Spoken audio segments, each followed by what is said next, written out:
In this video, I will show you how to fix the D drive not showing up in Windows 11. Let's follow these steps. On the desktop screen, right-click on the This PC icon and click Open.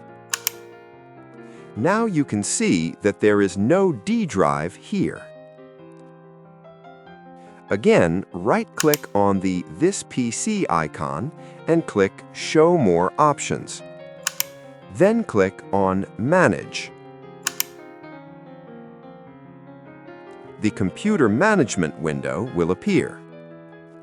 Now select Disk Management. Here, find the drive that is missing, right-click on it, and select Change Drive Letter and Paths. Click on the Add button, choose the letter of the missing drive,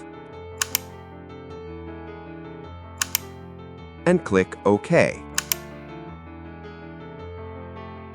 Now go back and check whether the drive is showing or not. If it is not showing, refresh the page. You can now see that the D drive has appeared. Thank you for watching.